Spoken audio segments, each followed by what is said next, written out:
Steno dictation classes के YouTube channel में आपका स्वागत है। रामधारी गुप्ता खंड 1 प्रतिलेखन संख्या 5 गति है 80 शब्द प्रति मिनट।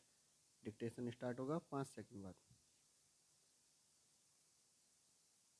उपाध्यक्ष महोदय, वित्त मंत्री को देश की आर्थिक स्थिति और निर्धनता के संबंध में जितनी जानकारी प्राप्त होती है उतनी किसी अन्य मंत्री को संभव नहीं होती।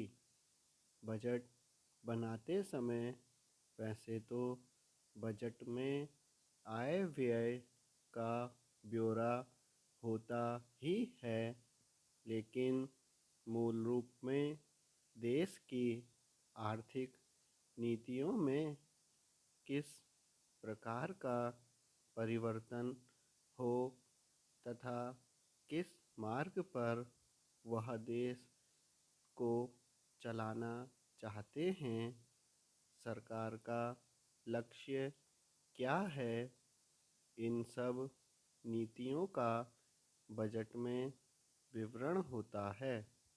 हमारे वित्त मंत्री चाहे जिस पद पर भी रहे हों, चाहे वे मुख्यमंत्री रहे हों या केंद्रीय सरकार में रहे हों, उन्होंने शानदार काम किया। जिस समय उन्होंने बजट प्रस्तुत किया उस समय देश को और विशेष रूप से गरीबों को उनसे बहुत सी आशाएं थी। देश में लगभग 6 लाख गांव हैं।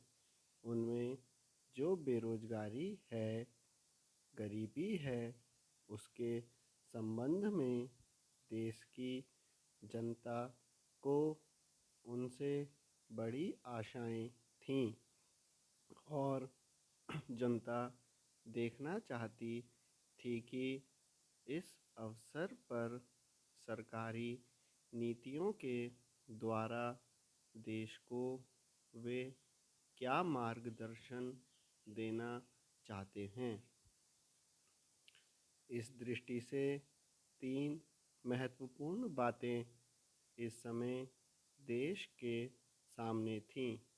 देश का आर्थिक विकास तेजी से हो, अधिक लोगों को काम मिल सके और मूल्यों में स्थिरता आए। जहाँ तक इन 3 उद्देश्यों का संबंध है, हमने देखा कि उस और कुछ प्रयत्न हुए हैं। विशेष रूप से गरीबी हटाओ के संबंध में इस देश में जो चर्चा चल रही है, इस बजट में कुछ सीमा तक उसका उल्लेख मिलता है, क्योंकि जितने भी प्रत्यक्ष कर लगे हैं वे ज़्यादातर धनी लोगों पर और विशेष रूप से शहर के लोगों पर लगाए गए हैं। इस तरह से जो एक प्रकार की आर्थिक असमानता हमारे देश में चल रही है, उसको दूर करने का प्रयत्न अवश्य किया गया है। लगभग 5 दशक पूर्व जब हमारा देश स्वतंत्र हुआ था, उस समय देश में जितने सरकारी कर्मचारी थे वे ऐसा समझ बैठे थे कि अब तक देश में जिस तरह से अंग्रेज़ों का प्रशासन चल रहा था उस तरह से काम नहीं चलेगा, क्योंकि कांग्रेस के जो नए लोग आए थे, जो मंत्री बने थे, वे लोग धन के मामले में त्यागी आदमी हैं। धन से उनको मोह नहीं है, लेकिन बाद में उन्होंने देखा कि हमारे मंत्री लोग भी उसी तरह से शानदार जीवन पसंद करने लग गए जिस तरह से अंग्रेज करते थे।